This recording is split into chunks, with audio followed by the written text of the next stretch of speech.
Bonjour à tous, j'espère que vous allez bien, c'est MSR Business et aujourd'hui nous nous retrouvons pour une nouvelle série. On va découvrir le marketing ainsi que le maîtriser. Alors aujourd'hui nous allons découvrir la définition du marketing, le rôle qu'il joue ainsi que son importance et enfin les concepts de base du marketing. Alors le marketing, qu'est-ce que c'est? Alors, il s'agit de définir les besoins des consommateurs et mettre en œuvre les outils nécessaires pour changer ou influencer son comportement d'achat. Et ce qu'il faut savoir, c'est que les experts de ce domaine ont lié le marketing à quatre éléments qui se définissent autant que les quatre P. Alors, le product, ça veut dire le produit, price, le prix, euh, promotion, la publicité, enfin place pour distribution. Mais bien sûr, avec le temps, cela a évolué euh, plus vers la satisfaction client que en ce qui concerne le produit. Et on continue en essayant de comprendre qu'est-ce que le marketing.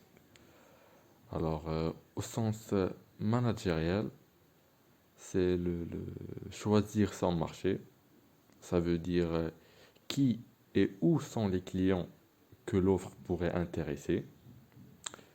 Ensuite, attirer et développer la clientèle. Ça veut dire répondre à la question comment faire connaître l'offre au client et susciter sa curiosité. Ensuite, fidéliser le client. Et là, c'est une fois que le client effectivement il est acquis, il faut savoir comment on va pouvoir le garder et en même temps en assurer de nouveau. Maintenant, passons au sens opérationnel. Alors, créer une offre, ça veut dire définir le besoin client à satisfaire, le produit ou service correspondant euh, que l'on veut commercialiser et aussi à quel prix.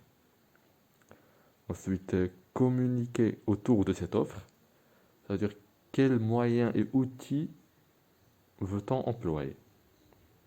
Et enfin, délivrer l'offre au client, on va tout simplement répondre à la question par quels moyens le produit ou le service qu'on proposera va-t-il arriver au client. Alors maintenant, on va découvrir quelle est l'importance du marketing.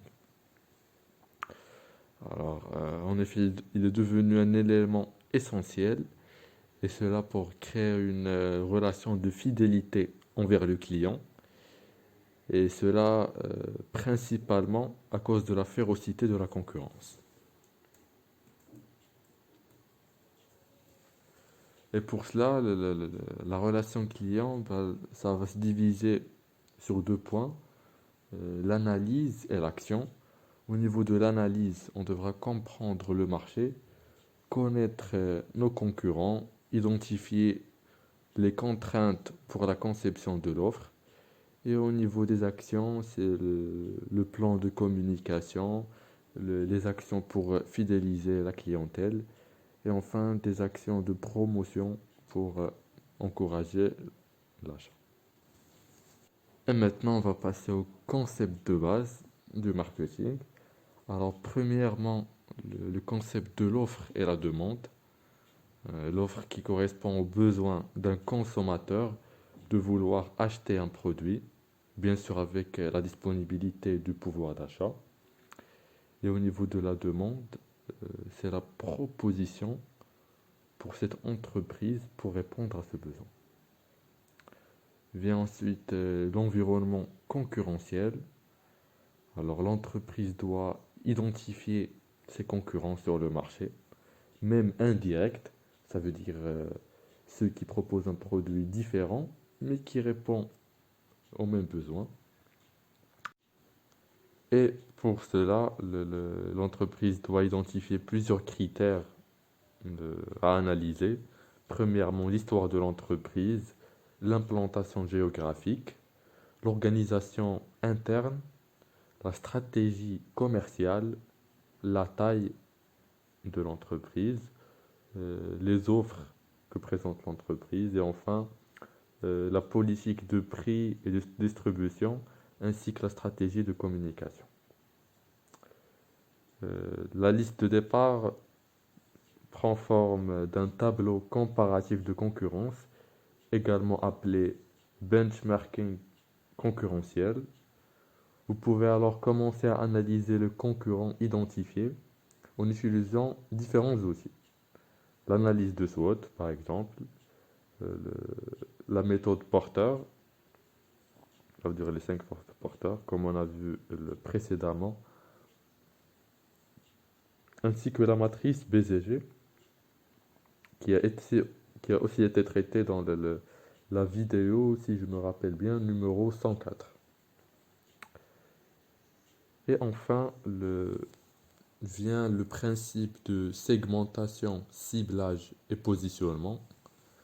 Et là, c'est plutôt très très simple comme concept.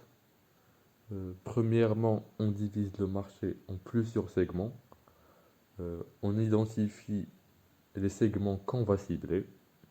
Et enfin, on se positionne en identifiant les caractéristiques euh, qui seront mises en avant. Et maintenant, nous arrivons à l'étape bonus. Alors, cette fois-ci, je vais vous proposer quelques outils à utiliser pour faciliter le travail en équipe. Alors, premièrement, je vous conseille d'utiliser Google Drive. Ça vous permettra de consulter les documents partagés. Par contre, vous devez accéder tous à la même adresse email. Ensuite, d'utiliser Dropbox. Là, par contre, c'est juste à partir d'un lien, vous pouvez télécharger le document. Le- Là, par contre, l'espace est plutôt restreint, mais grâce au parrainage, vous pourrez augmenter jusqu'à 18 gigs. Ensuite, d'utiliser Microsoft Teams, qui était au précédent sous le nom de Skype Entreprise. Il permettra d'organiser vos visioconférences, ainsi que là je trouve que c'est l'option la plus intéressante, que vous pourrez coéditer simultanément vos documents sur Word ou Excel. Alors vient par la suite Evernote. C'est un bloc-notes virtuel qui vous permet d'enregistrer vos informations sous différentes formes. Ensuite, Trello. Là, c'est un outil qui est très très très intéressant, qui est inspiré de la méthode Kanban de Toyota. Et je vais vous demander bien sûr de réaliser une recherche sur la méthode Kanban, qui reste une méthode très très intéressante pour organiser vos tâches. Et en fait, revenant à Trello, il vous permet de constituer diverses cartes pour organiser vos tâches. Et enfin, AdFences, il vous permettra de structurer, de partager les décisions en appuyant sur l'analyse SWOT et par la suite construire et piloter un plan d'action. Alors, je vous remercie d'avoir visionné toute la vidéo. Euh, pour la prochaine vidéo, on traitera l'analyse de l'environnement. Je vous invite à réaliser une petite recherche juste pour vous préparer au niveau de la vidéo. Si vous souhaitez nous suivre, bien sûr, vous pouvez nous suivre sur Instagram ainsi que vous abonner à la chaîne YouTube. Et enfin, si vous avez des remarques ou des propositions de sujets à traiter, je vous invite tout simplement à laisser un commentaire en dessous de la vidéo. Alors, je vous remercie et je vous dis à la prochaine.